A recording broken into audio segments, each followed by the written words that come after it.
네, 성도 여러분 안녕하십니까? 행복한 안식일입니다. 그 청년들이 경배와 찬양을 하는 걸 들으면서 조금씩 정상으로 예전의 모습으로 돌아오는 것 같은 그런 느낌을 가지면서 마음이 한편으로는 좀 흐뭇하고 행복하였습니다.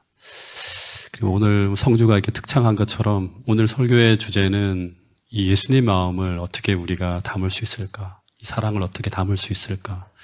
그런 주제를 가지고 여러분들과 좀 말씀을 좀 나누어 보려고 합니다. 여러분 이런 생각을 해보신 적이 있나요? 딱 하루만 예수님이 내가 된다면, 그러니까 제가 예수님과 바뀌는 거예요. 다시 말해 딱 하루만 예수님께서 나를 대신해서 제 몸을 가지고 저의 인생을 살게 된다면 저의 인생엔 어떤 일이 벌어질까? 그렇게 되면 주님은 어떤 모습으로 나의 인생을 살게 될까? 내 환경 속에 들어와서 예수님이 사시는 거예요. 저를 대신해서. 예수님은 평소 제가 하는 일들을 여전히 하실까요? 저처럼 설교도 준비하시고 월롱산 산책도 하시고 운정호수도 걷고 성도들과 만나고 재미있게 이야기도 하고 하실까요? 제 개인적 생각으로는 예수님이 만약 저가 되어 하루를 살아가게 되면 딱 한 가지만 빼고 저의 삶에 큰 변화가 없을 것이라는 생각이 듭니다. 저의 상황도 달라지지 않고 저의 문제도 해결되지 않은 채 다 그대로일 텐데 딱 한 가지만 바뀌게 될 것이라고 하는 거예요. 그것이 무엇일까요? 바로 마음이에요. 주님이 이 땅에 오셨을 때 그 모습을 살펴보면 그 이유를 알 수가 있습니다. 예수님이 이 땅에 마리아의 자식으로 태어나셨는데 그때 예수님의 아버지는 가난한 목수였는데 예수님이 그 가정에 태어나서 33년간 사셨지만 그 가정에 특별한 변화가 일어나지 않았다고 하는 거예요. 다시 말해 예수님이 계셨지만 그 가정은 여전히 가난했고 아버지도 여전히 가난한 목수였고 그리고 예수님도 아버지의 직업을 따라 목수로 일하셨고 그리고 그 가난한 환경에서 벌어지는 일들을 똑같이 견디며 30년을 살아가셨다고 성경은 이야기하고 있습니다. 다시 말해서 이 말은 오늘 주님이 나를 대신해서 내 인생을 살아도 우리 삶은 단 한 가지만 빼고 모든 것이 다 그대로일 것이라고 하는 거예요. 다시 말해서 죄송합니다. 예수님이나 환경적 차이는 없을 거라고 하는 거예요. 근데 차이는 단 하나. 그분은 우리 마음과 다른 마음을 갖고 우리와 다른 생각을 하시며 살아가실 것이라고 하는데 그런데 그 달라진 그 한 가지로 인해서 다시 말해서 우리와 같은 환경 속을 우리와 다른 마음을 가지고 살아가심으로 그분에게 세상은 모든 것이 달라진 새로운 세상이 되고 그리고 그분에게 삶은 저와는 다른 모든 것이 달라진 새로운 삶이 된다고 하는 거예요. 그래서 오늘 내가 현재의 삶의 변화를 갖고 싶다면 다시 말해 오늘 내가 현재와 다른 삶을 살아가고 싶다면 오늘 우리는 오늘과 다른 환경보다 오늘과 다른 마음을 가져야 한다고 하는 것이 성경이 가르치는 굉장히 중요한 진리 중에 하나예요. 네. 그 차에서 그 차의 움직임 전체를 컨트롤하는 것이 뭔가 하면 그 차의 운전석에 위치한 핸들입니다. 근데 자동차는 이 핸들의 변화에 따라서 자동차 전체가 변화하며 움직이게 됩니다. 특별히 고속주행 시에 이 핸들의 변화는 단지 작은 변화, 아주 미세한 변화에 의해서도 자동차는 심하게 흔들리며 엄청난 변화를 경험하게 돼요. 그래서 그 핸들의 위치와 움직임, 그리고 어떤 사람이 그 핸들을 쥐고 있는가에 따라서 그 자동차는 똑같은 차라고 해도 완전히 다른 움직임으로 주행을 하게 된다고 하는 것입니다. 그런데 사람도 자동차처럼 그 자동차의 핸들과 같은 것이 있는데 그것이 바로 무엇인가 하면 바로 우리 인생의 행동과 행위를 관장하는 우리의 마음이라고 하는 거예요. 우리의 마음은 자동차의 핸들과 똑같아요. 그래서 이 마음이 안정이 안 되어 있으면 우리 삶은 자동차처럼 흔들리고 막 요동치게 돼요. 이 마음의 변화에 따라서 우리의 표정도 달라지고 우리의 행동도 달라지고 우리의 행위, 심지어 우리의 모든 삶이 다 달라지고 바뀌어지게 돼요. 이 마음이 어떻게 변화하는가에 따라서. 그래서 몸에 다른 어떤 것을 수정하고 영향을 준다 하더라도 만약 이 마음의 변화를 주지 못했다면 결국 그 사람은 바뀌지 않을 것이라고 하는 것이 성경의 진리예요. 마음은 안 바뀐 채로 신앙생활을 하고 있는 사람들이 얼마나 많은지 몰라요. 네. 여러분, 그래서 하나님께서 늘 우리에게 관심을 갖고 있는 부분이 어디인가 하면 바로 마음이에요. 잠언 17장 3절 이 말씀을 같이 읽어보겠는데요. 이 성경절은 오늘 한 3번 정도 제가 반복해서 읽을지 몰라요. 중심 성경절 중에 하나입니다. 같이 한번 읽어보겠습니다. 시작. 도가니는 은은, 풀무는 금을 연단하거니와 여호와는 마음을 연단하시느니라. 예, 도가니는 은을, 풀무는 금을 연단하거니와 여호와는 우리의 마음을 연단하신다 하는 거예요. 예, 우리의 마음을. 제가 이 파주중앙교회에 와서 경험하는 것 중에 참 놀라운 것 중에 하나는 뭔가 하면 교회차를 몰 수 있는 분이 참으로 많이 있다고 하는 거예요. 예. 장로님들은 물론이고 남집사님들 뿐 아니라 심지어 여집사님들 중에서도 교회차를 잘 모실 수 있는 분들이 참 많아서 웬만큼 경력이 없으면 순서가 안 돌아올 정도로 많은 분들이 차를 몰고 있어요. 이 교회차를. 그렇기 때문에 저는 다양한 분들이 차를 모는 것을 조수석에 타갖고 지켜볼 수가 있었습니다. 근데 똑같은 차를 타고 있는데도 그 운전대를 누가 잡고 있는가에 따라서 자동차는 전혀 다른 방법으로 주행이 이루어지고 있는 것을 제가 느낄 수 있었습니다. 승차감부터 속도감까지 모든 것이 달라집니다.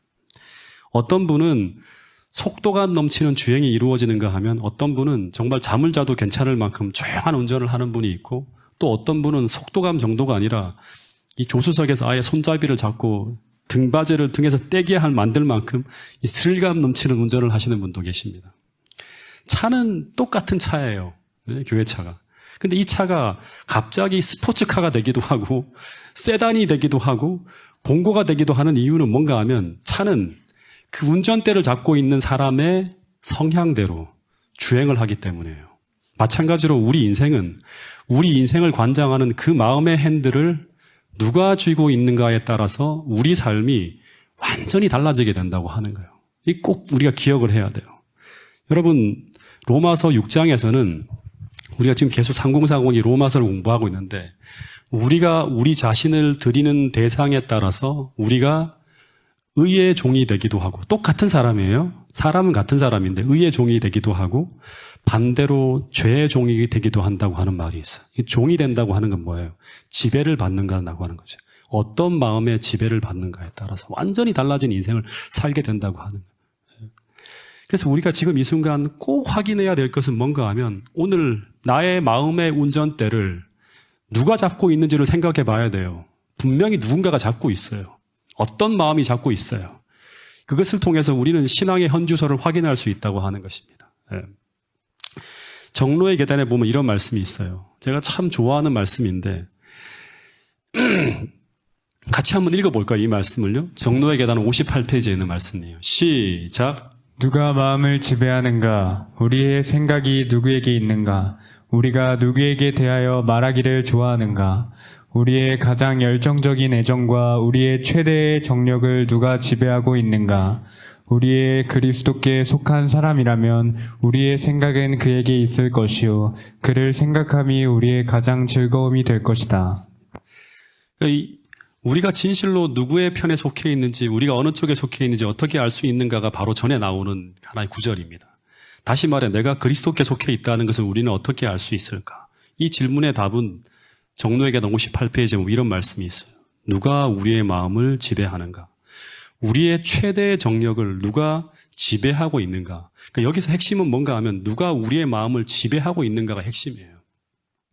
지배한다고 하는 것은 뭐예요? 우리 마음의 운전대를 누가 잡고 있는가 하는 것이고 그것은 또한 우리가 어떤 생각에 이끌리고 있는가 하는 거예요. 예.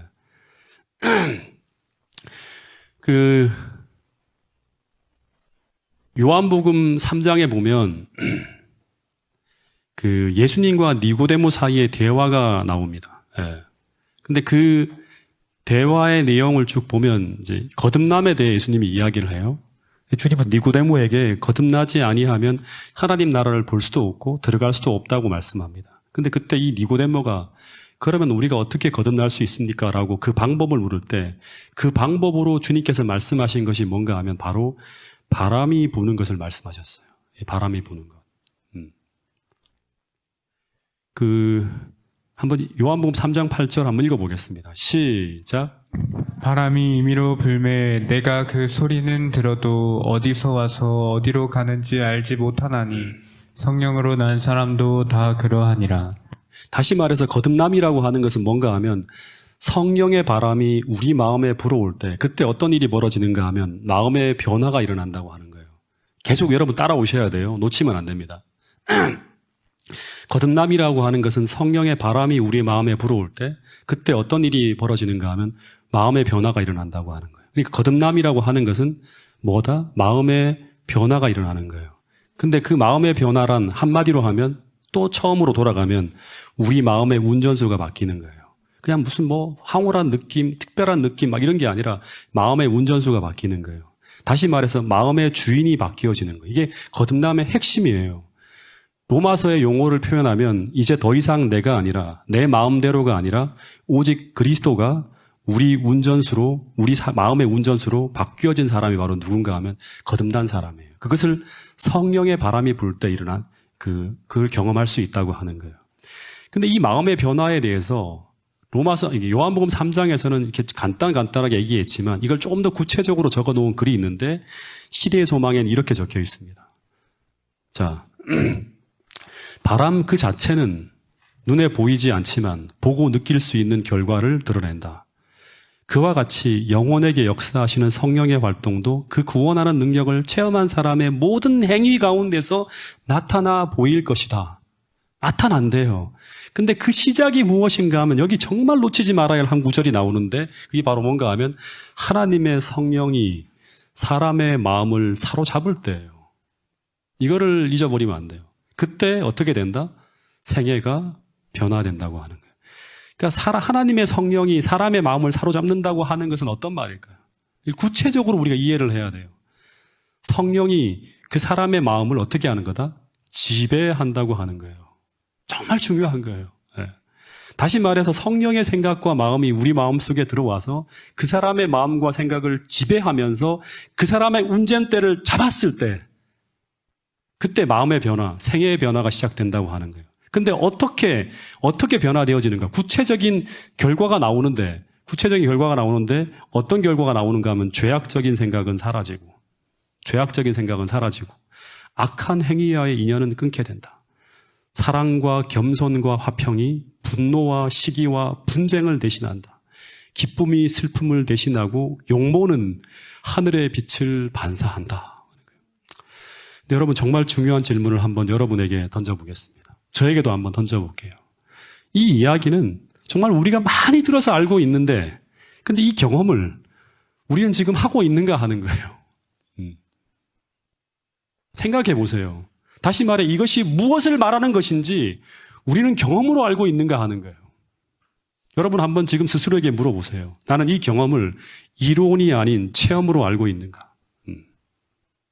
그러니까 하나님께서 성령께서 내 마음을 확 지배하실 때 그때 변화되어질 이런 생애를 내가 경험하고 있는가? 죄악적인 생각이 막 사라지고 악한 행위와는 인연을 끊게 되고 사랑과 겸손과 화평이 분노와 시기와 분쟁을 대신하는 이런 경험을 하고 있는가 하는 거예요. 기쁨이 슬픔을 대신하고 용모가 하늘의 빛으로 나타나는 이런 경험을 하고 있는가 하는 거예요. 네. 여러분 이 경험을 이론이 아닌 체험으로 아는 사람이 거듭난 사람이에요. 네. 근데 정말 중요한 것은 뭔가 하면 성령께서 어떻게 우리의 마음의 운전대를 잡고 우리의 마음을 지배할 수 있는가. 그 다음의 내용을 보면 사람이 마음으로 자신을 하나님께 바치는 때예요. 자복과 굴복이죠. 제가 보은에서 이 설교를 2번째 강의 시간에 했어요.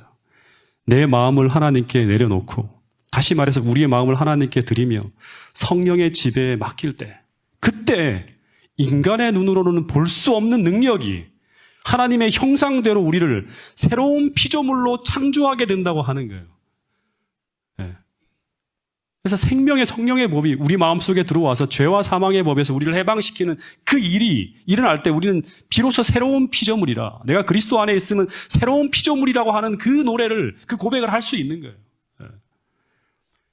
여러분 거듭남이라고 하는 것은 침례 전과 후가 환경적으로는 달라진 것이 아무것도 없지만 우리는 이전과 같은 몸과 같은 환경 속에 놓여 있지만 우리는 이전과 다른 마음을 받아서 그 새로운 마음이 우리의 삶을 지배하기 시작했을 때 그때 거듭남이 시작되어진다고 하는 거예요. 이게 신앙의 시작이에요. 이게 믿음의 역사의 시작이라고 하는 거예요. 그런데 이때 들어온 이 새로운 마음을 저는 뭐라고 하는가 하면 성령의 생각 혹은 그리스도 예수의 마음이라고 생각해요. 여러분 이것을 예수님은 이렇게 비유하고 저렇게 비유하고 겨자씨의 비유, 누룩의 비유를 통해서 계속 이것이 실제하는 경험임을 천국이 이렇게 우리 마음속에 시작된다고 하는 것을 계속 말씀하시는 것을 제가 들을 수 있었어요. 여러분 다시 시대의 소망에 보면 니고데모에게 예수님이 주신 말씀을 소개하면 이 참 중요한 말씀인데요. 우리가 다 들었던 말씀이지만 제가 이 말씀을 준비해서 굉장히 많이 묵상하면서 본 말씀들이에요. 니고데모는 예수님과 더불어 토론을 할 것으로 생각하면서 그에게 왔어요. 뭔가 지적인 호기심만 가지고 주님께 나왔다고 하는 것이죠.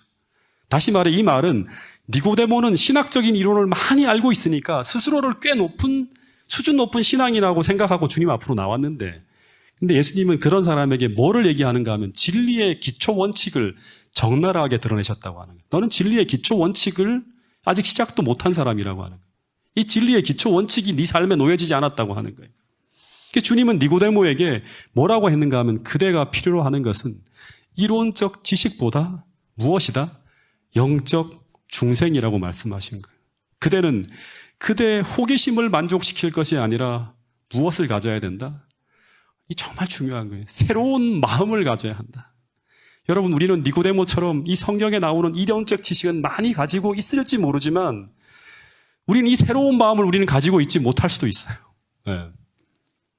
그대가 하늘의 사물을 인식할 수 있으려면 먼저 위로부터 오는 새 생명을 받아야 된다. 새로운 마음을 받아야 된다고 하는 거예요. 그래서 모든 것을 새롭게 하는 이 일이 일어나기 전에는 그대가 나와 더불어 나의 권위와 사명에 대해서 아무리 밤새도록 토론한다 할지라도 아무리 밤새도록 성경 공부를 한다 할지라도 그것은 그대를 구원하는데 유익을 가져다 주지 못할 것이라고 이야기하고 있는 것입니다.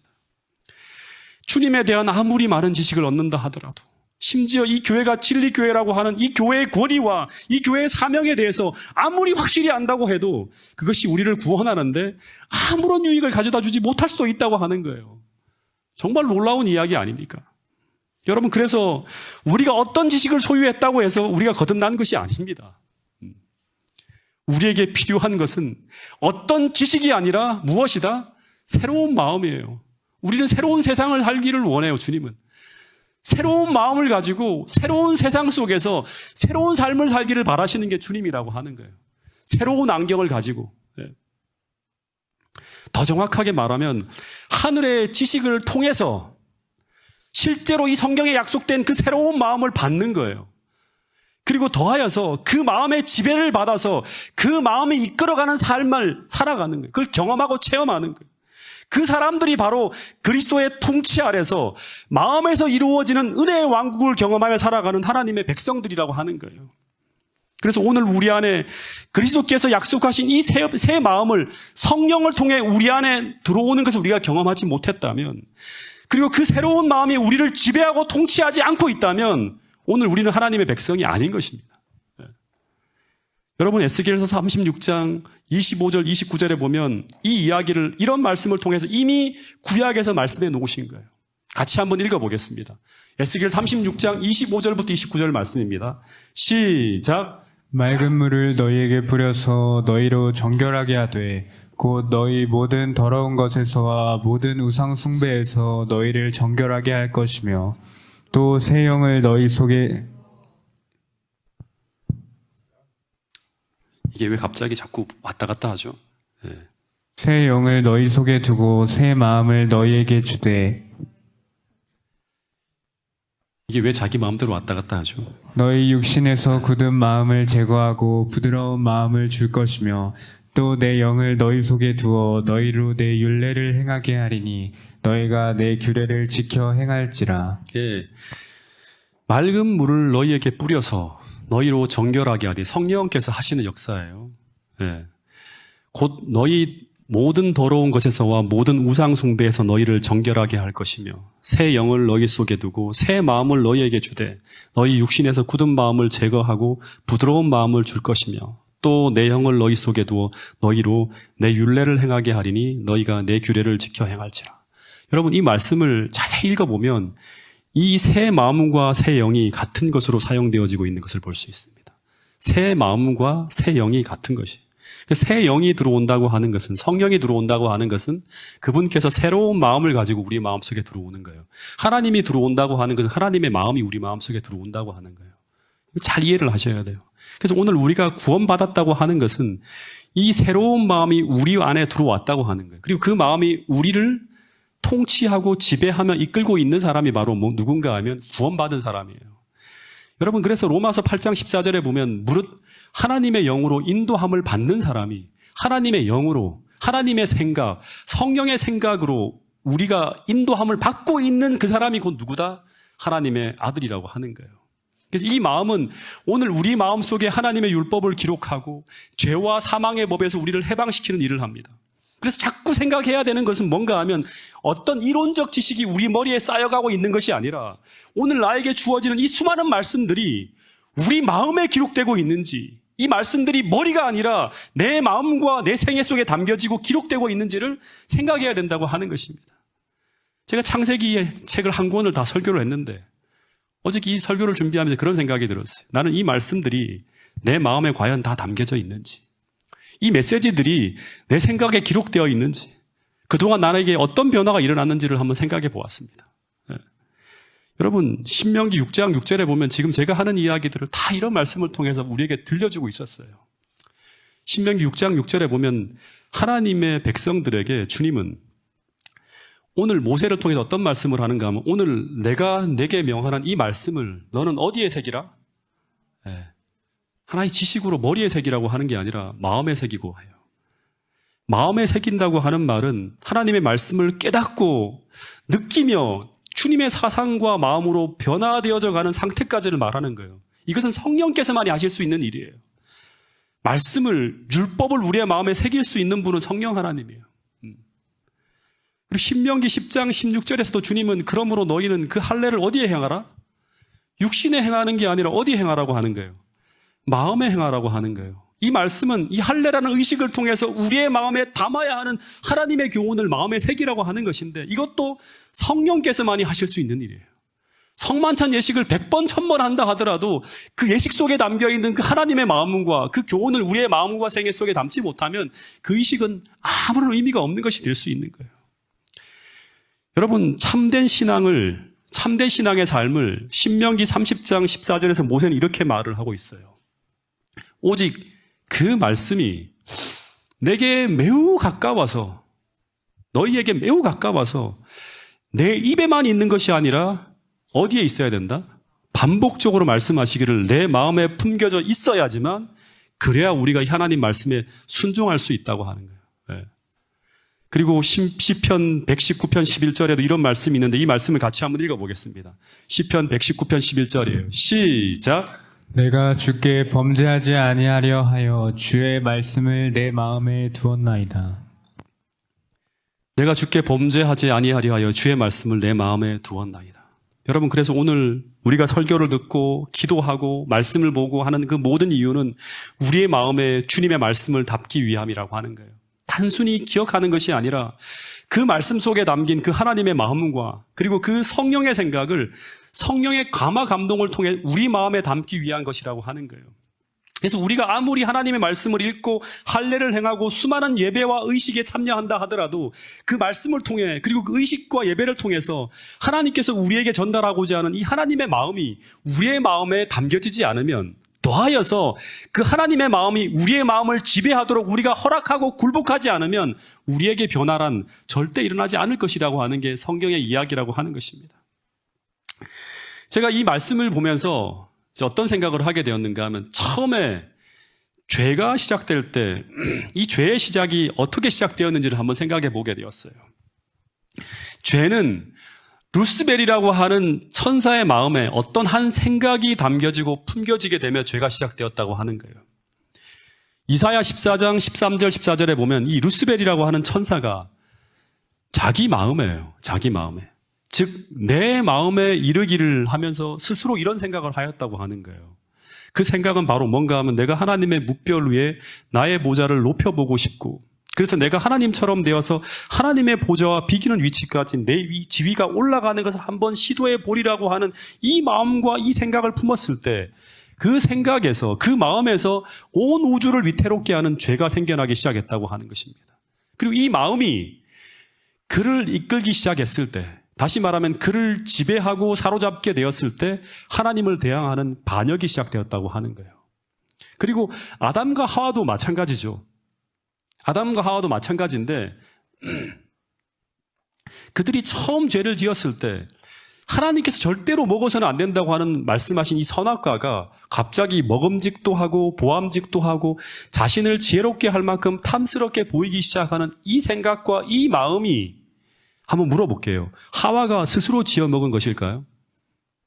이 마음은 방금 전에 그 위에 본문에 보면 사단이 하와에게 계속 이야기하며 그 하와의 마음속에 끊임없이 넣어주려고 했던 사상이요 생각입니다. 근데 그 생각을 그가 마음에 수용하고 품었을 때 그 선악과가 그렇게 보이기 시작했던 거예요. 다시 말해 이 마음을 품었을 때, 이 마음으로 이 선악과를 보았을 때 같은 사물이 다르게 보이기 시작하는 거예요. 같은 세상이 다르게 보이기 시작하는 것입니다. 음란하고 추하고 더럽고 잔인하고 치명적이고 끔찍한 죄가 갑자기 달콤하고 아름답게 보이기 시작하는 것입니다. 그리고 더하여서 그 사단이 하늘에서 가졌던 그 하나님처럼 되고자 하는 그 사단의 생각을 하와가 자신의 마음속에 품게 되었을 때, 그때 사단에게서 시작된 죄가 이제 아담과 하와에게까지 전염되어졌다고 하는 것입니다. 여러분, 그리고 그 생각이 그들을 이끌기 시작했을 때, 그 생각이 그를 지배하기 시작했을 때 하와는 선악과를 따먹는 불법을 행하게 되었다고 하는 것입니다. 여러분, 근데 이런 패턴이 제가 참 재미있게 본 것이 뭔가 하면 누가복음 22장 3절부터 6절에 보면 똑같아요. 이런 패턴으로 유다가 예수님을 팔게 돼요. 여기 보면 12 중에 하나인 가로신이라고 부르는 유다에게 무엇이 들어가니? 사탄이 들어가니 해요. 그래서 사탄이 유다 속에 들어가니까 유다가 대제사장들과 성전 경비대장들에게 가서 예수를 넘겨줄 방도를 의논하기 시작합니다. 근데 똑같은 구절을 요한복음 13장 2절에 보니까 마귀가 벌써 시몬의 아들 가롯 유다의 마음에 예수를 팔려는 뭐를 넣었더라? 생각을 넣었더라고 하는 거예요. 그 마음을 넣었더라고 하는 거예요. 그러니까 여기 보면 성경은 사탄이 유다에게 들어가는 것과 마귀가 유다의 마음에 예수를 팔려는 생각을 넣어주는 것을 같은 것으로 보고 있는 거예요. 사단이 하와에게 들어가는 것과 사단이 하와에게 선악과를 먹음직도 하고 보암직도 하고 지혜롭게 할 만큼 탐스럽게 보이게 하는 그 마음을 넣어주는 것이 같은 것이 될 수 있는 거예요. 그래서 이 말은 사단이 넣어주는 생각을 우리가 받아들일 때 그 생각을 통해서 우리 안으로 들어가서 우리를 지배해서 사단이 원하는 행동을 만든다고 하는 거예요. 이걸 진짜 이해를 해야 돼요. 사단은 그냥 우리 마음속에 들어오는 게 아니라 사단이 넣어주는 생각을 우리가 받아들일 때 그 생각을 통해 우리 안으로 들어와서 그리고 우리를 지배해서 사단이 원하는 행동을 하게 만든다고 하는 것입니다.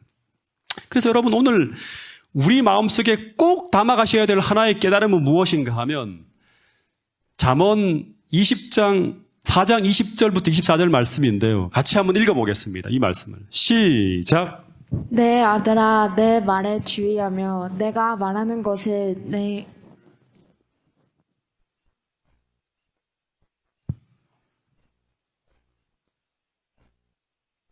이게 왜 자꾸 왔다 갔다 그러죠? 자, 네. 어떻게 해야 지를 눌렀는데 그러네. 다시 한번 읽어보겠습니다. 시작. 내 아들아, 내 말에 주의하며 내가 말하는 것에 내 귀를 기울이라. 그것을 내 눈에서 떠나게 하지 말며 내 마음을 속에 지키라. 그것은 얻는 자에게 생명이 되며 그의 온 육체의 건강이 됨이라. 모든 지킬 만한 것 중에 더욱 내 마음을 지키라. 생명의 근원이 이에서 남이니라. 그러니까 오늘 우리가 정말 지켜야 될 가장 중요한 곳이 어디다? 마음이라고 하는 거예요. 그래서 우리가 계속 그것이라고 한 잠언에서 말하는 지혜예요. 하나님이 주시는 그 믿음으로 살아가는 부분의 지혜인데 계속 떠나지 말게 하면 우리의 마음 속에 담고 지키라고 하는 거예요.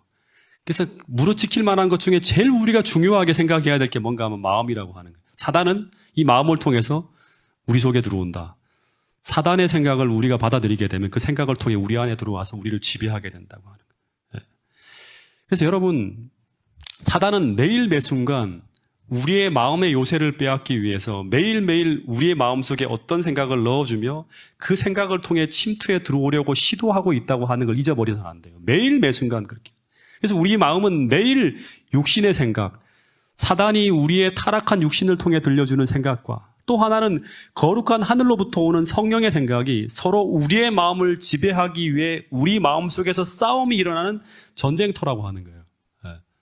계속 두 가지의 생각이 계속 서로의 마음을 지배하기 위해 싸운다고 하는 거예요. 이 전쟁은 우리가 죽기 전까지 멈추지 않습니다. 그러니까 죽기 전까지 우리는 마음을 지켜야 돼요. 그래서 여러분, 우리가 날마다 지금 이 순간도 마찬가지예요. 지금 이 순간도 마찬가지. 우리의 마음의 흐름을 살펴야 된다고 하는 거예요. 다시 말해서 우리의 마음을 절대로 자기 멋대로 흘러가게 내버려 두거나 방치해서는 안 된다고 하는 마음이에요. 다시 말해서 아무 생각이나 막 떠오르는 대로 덥석덥석 따라가서는 안 된다고 하는 것입니다. 그렇지 않으면 우리는 순식간에 어둠에 빠질 수 있고 평안을 잃어버릴 수 있고 또 어떤 부정한 생각에 매여서 우리의 영혼을 병들게 하거나 더럽힐 수 있다고 하는 것입니다. 그래서 매 순간 이 생각이 어디서 오는지를 분별을 해야 돼요. 정말 중요한 것 중에 하나는 뭔가 하면 우리는 우리의 생각과 마음을 매일 매 순간 어떻게 해야 되는가 하면 필터링 해야 돼요.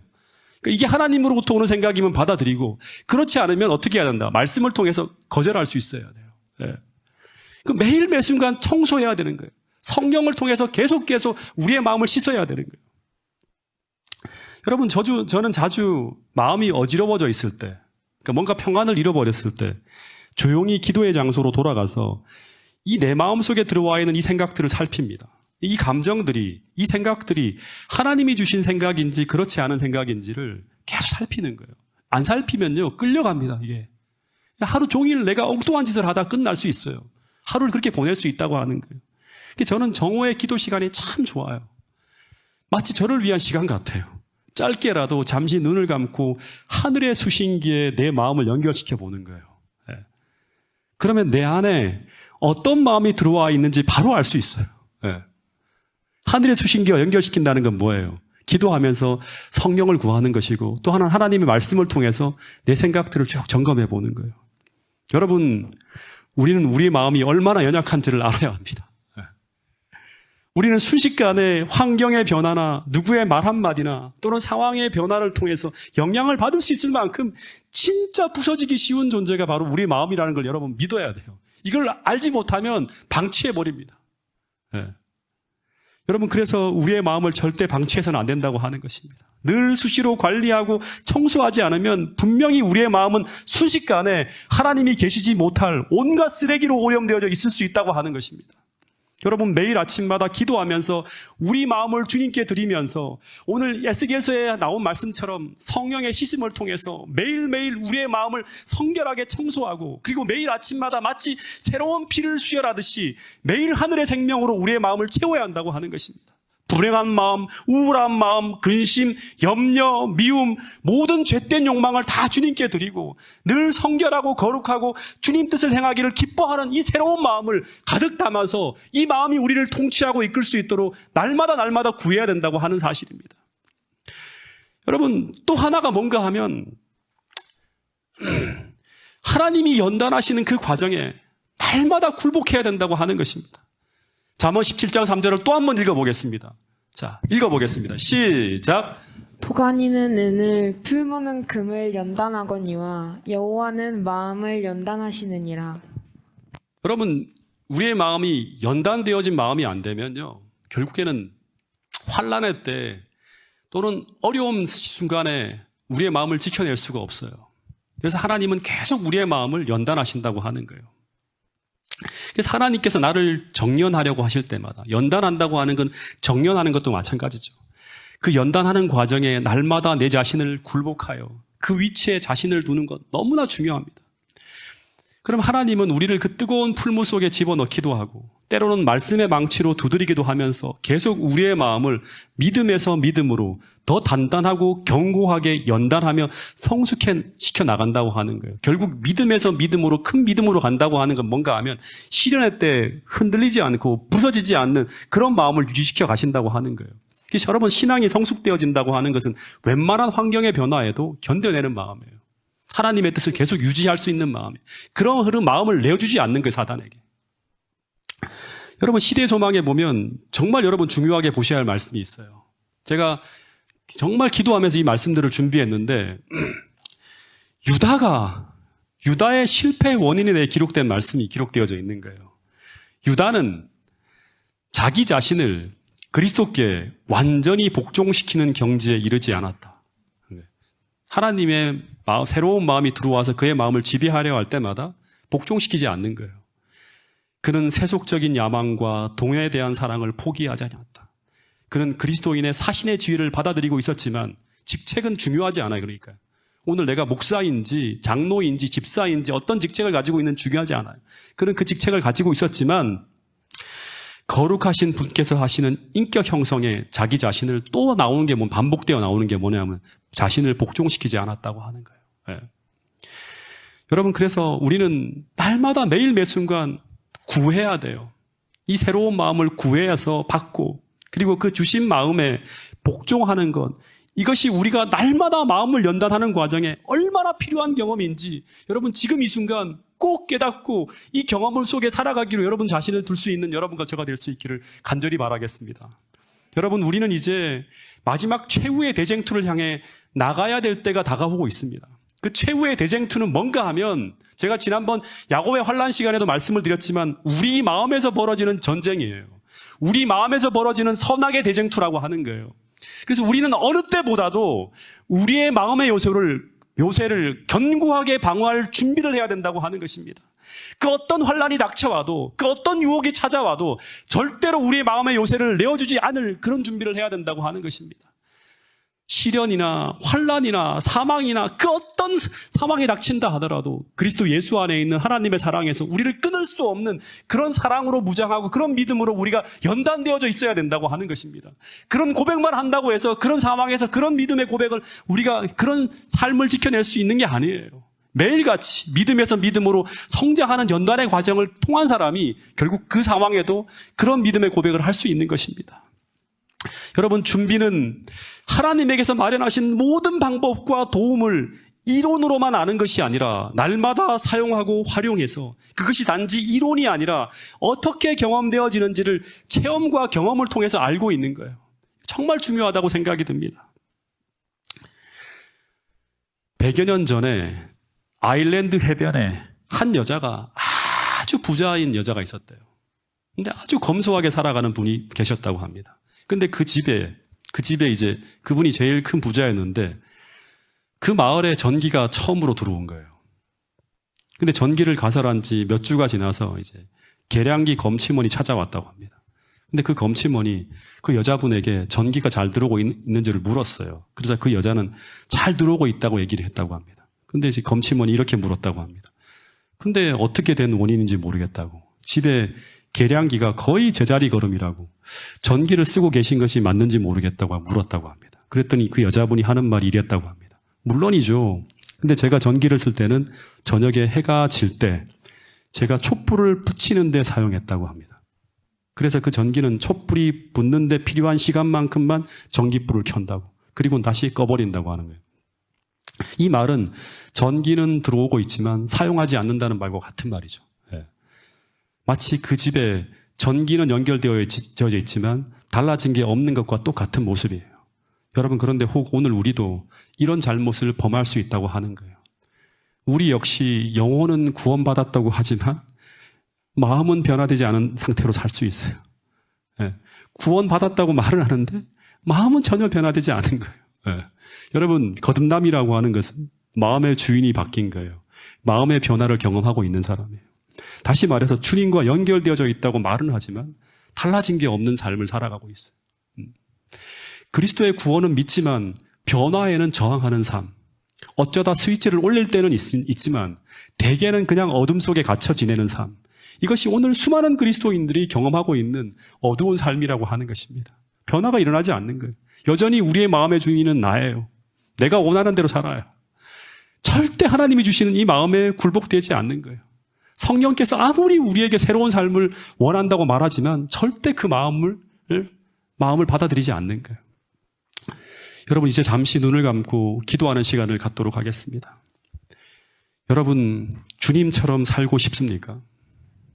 그러면 그 방법은 하나예요. 너무나 단순한 방법이에요. 그것은 첫 번째, 주님께서 이 땅에 사실 때 그때 그분의 마음 안에 담겨진 그 마음을 구하고 그리고 성령을 통해 받아야 되는 거예요. 그 두 번째는 그 마음이, 그 예수님을 지배하였던 그 마음이 우리 마음을 지배하여 이끌어 가도록 우리가 주님께 우리 자신을 드리면 되는 거예요. 우리의 마음을 드리면 되는 거예요. 우리 마음을 굴복시키면 되는 거예요. 그분의 지배를 허락하면 되는 거예요. 그러면 그렇게 주님처럼 살았던 그 사도 바울처럼 우리도 그렇게 살 수 있어요. 사도 바울이 그래서 이런 얘기를 하는 거예요. 빌립보서 2장 5절에 보면 너희 안에 이 마음을 품으라. 이 마음을 받아들이라고 하는 거예요. 그런데 그 마음은 어떤 마음인가 하면 곧 그리스도 예수의 마음인데 이것은 주님께서 이 땅에 사실 때 주님 안에 담겨지고 주님의 마음을 지배하였던 그 마음이라고 하는 거예요. 에스겔서와 로마서에서 계속 얘기하기를 이 마음을, 이 새 마음을 너희들의 마음 속에 담아주겠다고 하는 거예요. 그러면 너희가 율례를 행할 수 있다고 하는 거예요. 예. 실물교훈 312페이지는 이 말씀을 또 이렇게 풀어주고 있습니다. 정말 귀한 말씀인데요. 우리가 우리 자신을 그리스도께 바칠 때, 온전히 바칠 때, 우리가 그리스도의 마음에 지배를 받으려고 드릴 때, 그때 우리의 마음은 그리스도의 마음과 연합되고 우리의 뜻은 그분의 뜻에 합병되고 우리의 정신은 그분의 정신과 하나가 되고 우리의 생각은 그분에게 사로잡히게 돼요. 그분의 마음의 지배를 받아서 마침내 우리가 어떻게 되는가 하면 그분의 생애를 살게 된다고 하는 것입니다. 그런데 이것이 바로 그리스도로 옷 입었다는 의미라고 해요. 이것이 바로 믿음으로 말미암는 의라고 하는 거예요. 그런데 이렇게 할 수만 있다면 그러면 우리도 주님처럼 생각하고 주님처럼 말하고 주님처럼 행하며 주님처럼 살아가게 된다고 사도 바울은 이야기하고 있습니다. 여러분, 이 사실을 꼭 믿고 돌아갈 수 있게 되기를 간절히 바라겠습니다. 이 시간 그 마음을 구하시고 그리고 그 마음이 우리의 마음을 지배하시도록 이 시간 함께 기도하는 시간을 갖도록 하겠습니다.